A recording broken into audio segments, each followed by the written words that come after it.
मोहन बड़ा ही मेहनती था। उसका पूरा परिवार उसे कुल्फी बनाने में मदद करता था। मोहन की पत्नी लीला बड़ी ही होशियार थी। लीला के पास बादाम, पिस्ता और मावा कुल्फी बनाने का बड़ा ही अच्छा तरीका था। लीला और मीना मोहन को कुल्फी बना के देते और मोहन उसे गांव-गांव बेचने के लिए जाता था। कुल्फी ले लो कुल्फी, बादाम पिस्ता मावा कुल्फी। मोहन की आवाज सुनकर बच्चे भी भागे चले आते थे, क्योंकि लीला की बनाई कुल्फी का स्वाद ही कुछ ऐसा था। कुछ समय में सारी कुल्फी बिक जाती थी और मोहन कमाई करके अपने घर आ जाता था। सुनो जी, हमें अभी से ही दिया की और अच्छी पढ़ाई के लिए पैसे जमा करके रखना होगा। हम दोनों साथ हैं तो फिर किस बात की फिक्र है। हम अपने पूरे परिवार का ठीक से ख्याल भी रखेंगे और अपनी बेटी दिया की अच्छे से पढ़ाई भी कराएंगे। कल आते समय बाजार से दिया के लिए कुछ नई बुक लानी है और कुल्फी बनाने के लिए बादाम भी लाना। हाँ, ला दूंगा। हमारी बिटिया रानी के लिए ही तो हम सब कर रहे हैं। अगले दिन हमेशा की तरह मोहन कुल्फी बेचने चला जाता है। कुल्फी ले लो कुल्फी, बादाम पिस्ता वाली कुल्फी ले लो। कुछ समय में ही मोहन की सारी कुल्फी बिक जाती है। फिर मोहन बाजार के लिए निकल पड़ता है। रास्ते में मोहन को एक बदमाश मिल जाता है और मोहन को देखकर वो आवाज देने लगता है। कुल्फी वाले, यहाँ। जी बाबूजी, कुल्फी तो खत्म हो गई है। कुल्फी नहीं, पैसा दे पैसा। पैसा? नहीं। देता है कि मारूं तुझे? फिर वहां से मोहन डर कर भाग निकलता है। यहाँ बदमाश को मोहन पर बहुत गुस्सा आता है और वो अपनी गाड़ी में बैठकर मोहन का पीछा करता है और मोहन को अपनी गाड़ी से ठोक देता है। बेचारा मोहन जोर से नीचे गिर जाता है। मुझे पैसा नहीं देता ना, अब भाग के दिखा कुल्फी वाले। अरे पकड़ो, अरे बदमाश को पकड़ो। बदमाश वहां से भाग जाता है। मोहन को कुछ लोग अस्पताल लेकर आते हैं। अब कुछ महीने तुम्हें सख्त आराम की जरूरत है। पैरों में सूजन है, चलना फिरना बंद करना पड़ेगा। बाद में उस बदमाश को तो पुलिस पकड़ लेती है और उसकी डंडे से जमकर धुलाई करती है। लेकिन यहाँ पर जो मोहन के परिवार पर मुसीबत आई है, उसे अब लीला खुद अपनी मेहनत से दूर करने वाली होती है। मेरी तो हालत अब ऐसी हो गई है, कैसे चलेगा अब अपना घर। अब आप आराम करो, मैं हूं ना सब संभालने के लिए। मैं खुद बेचूंगी अब से कुल्फी। लेकिन बहू, क्या तुम ये सब कर पाओगी? सासू माँ, आप फिक्र ना करें, मैं सब संभाल लूंगी। फिर हमेशा की तरह मीना और लीला दोनों कुल्फी बनाती हैं और लीला खुद उसे बेचने चली जाती है। कुल्फी ले लो कुल्फी, बादाम पिस्ता वाली कुल्फी ले लो कुल्फी। दिन भर सारी कुल्फी बेचकर लीला अपने घर वापस आती है। अपनी सासू माँ के हाथों में दिन भर की सारी कमाई दे देती है और मोहन के पास चली जाती है। तुम्हें कोई तकलीफ तो नहीं हुई ना? मैं आज समझी हूँ कि आप कितनी मेहनत करते हो। कुल्फी बनाना आसान है, लेकिन उसे गांव-गांव जाकर बेचना कितना मुश्किल है। फिर लीला मोहन के पैरों की मालिश कर देती है। दोनों का आपस का प्यार देखकर मीना खुश हो जाती है। आज ये होते तो बेटे और बहू का प्यार देखकर कितना खुश होते। उनकी पसंद बिल्कुल सही निकली, जो अपने बेटे के लिए इतनी गुणवान और मेहनती बहू लेकर आए। अब लीला हर रोज कुल्फी बेचने जाती है और यहाँ मीना भी घर का सारा काम देखने लगती है। दिया का और मोहन का बड़े ही प्यार से ख्याल रखती है। फिर वहां लीला बड़ी मेहनत से कुल्फी ले लो कुल्फी, बादाम पिस्ता वाली, मावा पिस्ता बादाम कुल्फी ले लो कुल्फी। लीला के हाथों की कुल्फी का स्वाद बड़ा ही कमाल का था। बच्चे लोग भी उसे बड़ी खुशी से खाते हैं। कुल्फी ले लो कुल्फी, काजू बादाम की कुल्फी, अंजीर पिस्ता वाली, मैंगो मावा वाली कुल्फी ले लो कुल्फी। ऐसे ही एक दिन देवकी नाम की महिला ने लीला से कुछ कुल्फी खरीदी। उसे वो बहुत पसंद आती है। वो लीला को एक छोटी कुल्फी की कंपनी बनाने का ऑफर करती है और उसकी एजेंसी खुद चलाने का वादा करती है। लेकिन कंपनी के लिए पैसा और ज्यादा सामान मैं कैसे कर पाऊंगी? तुम फिक्र मत करो, मैं तुम्हें सब करके दूंगी। तुम खाली मुझे तुम्हारे हाथों की ऐसी स्वादिष्ट कुल्फी बना कर देना। फिर लीला घर आकर सब हकीकत मोहन को बताती है। मोहन और मीना भी लीला का साथ देते हैं। बेटी, मैं तुम्हारे साथ हूँ, तुम फिक्र मत करो, बस हाँ कर दो। सच में तुम्हारे हाथों में जादू है, तुम्हारे हाथों की कुल्फी का स्वाद ही निराला है।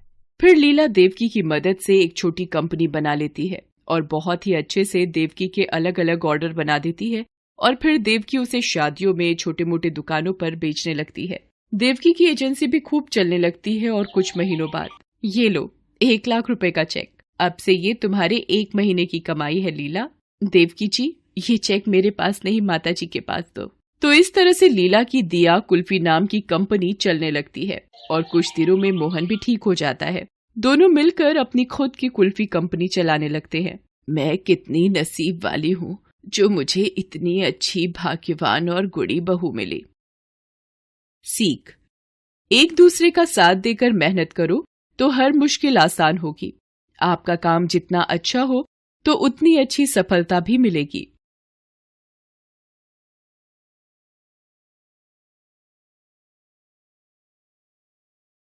रामपुर नाम के गांव में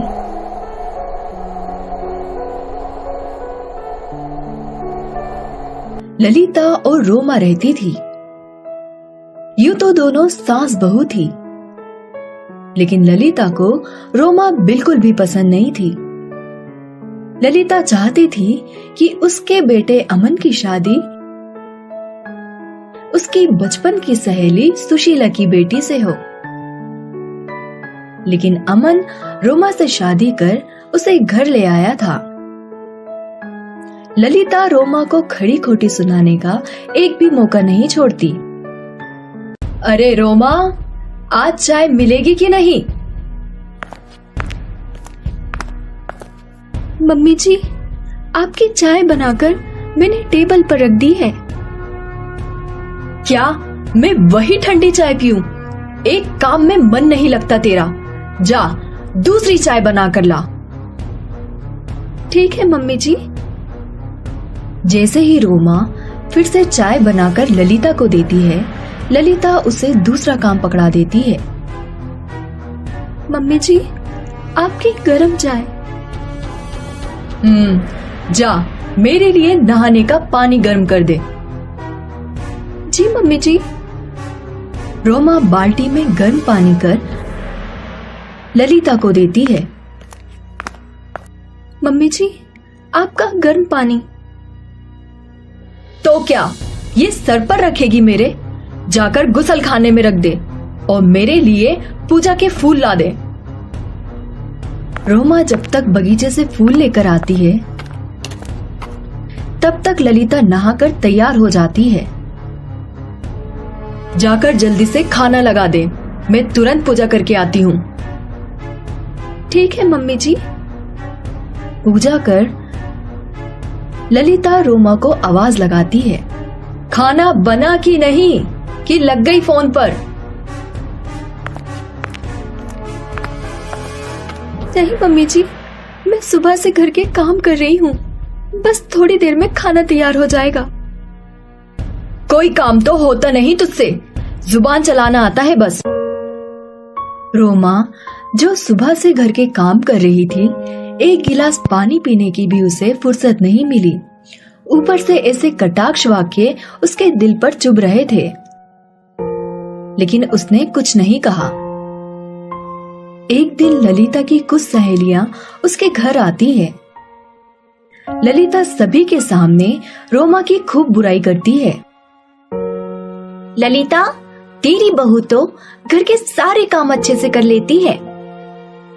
पता नहीं इस जादूगरनी ने क्या जादू कर दिया है मेरे भोले भाले बेटे पर, जो इसे अपनी पत्नी बना ले आया। हमारे तो भाग्य फूट गए। कम से कम तेरी बहू तेरी सेवा तो करती है। एक मेरी बहू है, दिन भर लाल लिपस्टिक लगाकर घूमती रहती है। क्या कहे, जिसके भाग्य में जो होता है वही मिलता है। अब हमें ही देख लो, रोमा को बहू बनाकर पछता रहे हैं। रोमा ये सब रसोई से सुन रही थी। रोमा ललिता को अपनी मां समान मानती थी, उसकी बहुत इज्जत करती थी, लेकिन ललिता के मुंह से उसके लिए ऐसे शब्द रोमा के दिल में कील की तरह चुभ रहे थे। रोमा रुहासा होकर मंदिर चली जाती है। हे देवी माँ, मेरी माँ को बचपन में ही मुझसे छीन लिया, लेकिन अमन की माँ के रूप में मुझे दूसरी माँ मिली। मेरी सेवा सत्कार में क्या कमी रह गई कि आज तक सासू माँ मुझे अपना नहीं पाई। तभी वहां पंडित ताइन आ जाती है। बेटी, मैं तुम्हारी बातें सुन रही थी। ये लो, ये जादुई भस्म है। तुम इसे अपनी सासू माँ की चाय में मिलाकर पिला देना। उससे क्या होगा? तुम्हारी सासू माँ की आंखों पर काली पट्टी बंधी है, जिससे वे तुम्हारी अच्छाई देख नहीं पा रही। इससे वे तुम्हारी अच्छाई देख पाएगी और तुम्हें अपना लेगी। ठीक है, आपने जैसा कहा मैं वैसा ही करूंगी। रोमा वे भस्म लेकर चली जाती है और पंडिताइन के कहे अनुसार उसे सासू माँ की चाय में मिलाकर उन्हें पिला देती है। चाय पीते ही ललिता की आंख अपने आप खुलने और बंद होने लगती है। उसे रोमा में अपनी सांस नजर आने लगती है। सासू माँ, आप वापस आ गई? आप कैसी हैं? कहां से आई? क्यों आई? ललिता अपनी सांस से बहुत ज्यादा डरती थी। उसकी सांस उससे बहुत ज्यादा काम करवाती थी और अपनी सेवा भी करवाती थी। चुप ललिता की बच्ची, एक काम तो तुझसे ठीक से नहीं होता था। मैं तुम्हारे साथ कठोर इसलिए थी ताकि तुम्हें मैं काम सिखा सकूं। नहीं नहीं सासू माँ, मैं तो बस मैं क्या कर रही? तुझे जब ब्याह कर लाए थे तो रोटी तक बनानी नहीं आती थी। अगर मैं उस वक्त सख्त नहीं होती तो तुम कुछ सीख नहीं पाती। लेकिन सासू माँ, रोमा जैसी प्यारी बच्ची इतना सेवा सत्कार करती है, तुम उसे दिन भर ताना मारती रहती हो। इसलिए तुझे अच्छी सांस बनाने के गुण सिखाने मैं वापस आ गई हूँ। नहीं नहीं सासू माँ, मैं समझ गई। आज के बाद मैं कभी भी रोमा को परेशान नहीं करूंगी। उसे अपनी बेटी की तरह प्यार करूंगी। ललिता की सास ललिता को पीठ पर ठोकर शाबाशी देने लगी। ललिता को शाबाशी भी मां जैसी लग रही थी। ललिता चाहती थी कि उसकी सांस जल्द से जल्द वापस चली जाए। उसने जैसे ही अपनी आंखें खोली, देखा सामने रोमा खड़ी है। सासू माँ चली गई? क्या बोल रही हो सासू माँ? ललिता रोमा को गले लगाते हुए। बेटी रोमा, आज से हम दोनों मिलकर घर के सारे काम करेंगे। तुम मेरी बेटी जैसी हो। मैं तुझे कभी भी परेशान नहीं करूंगी। मम्मी जी, मैं आपको कोई तकलीफ नहीं होने दूंगी और आपकी पूरी सेवा करूंगी। ललिता और रोमा प्यार से रहने लगी। रोमा को ललिता के रूप में अपनी माँ वापस मिल गई और ललिता को रोमा जैसी प्यारी बेटी।